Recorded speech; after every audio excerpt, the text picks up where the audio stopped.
Yeah. Guys, Ribo ndauya neimwe nyaya. Nyaya dzinoitika mumhuri idzi gadzi, dzemafamily issues, maonero andodziita ini nangu pachangu. Ndoona kuti nyaya idzi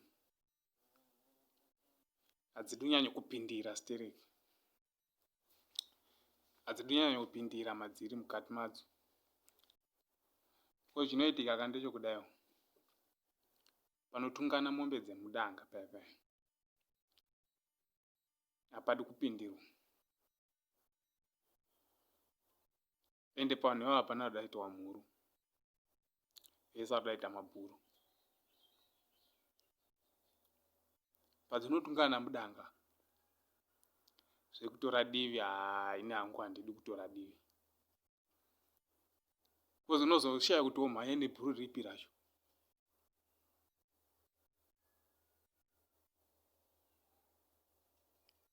Ende hauzozivi kuti riri wiki rachona nderipi.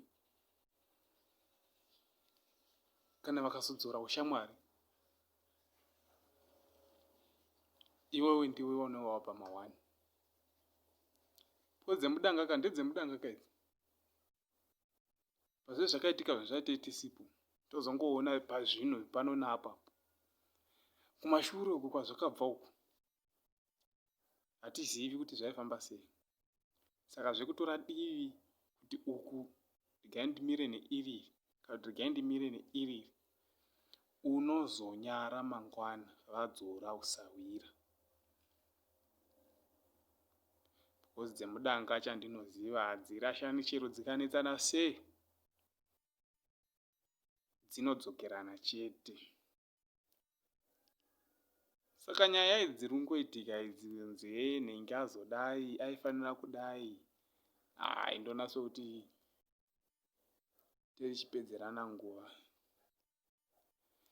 Zvemumhuri zvinozivikanwa nevari mumhuri macho, ndivo vanoziva.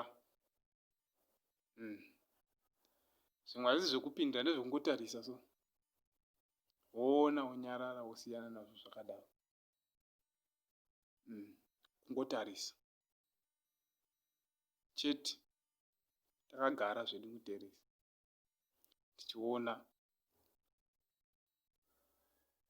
Kozi dzemudanga ndedzemudanga, dzemudanga hadzisiyani chero dzikanetsana sei, dzemudanga dzinodzokerana. Thank you guys. Please don't forget to subscribe my YouTube channel.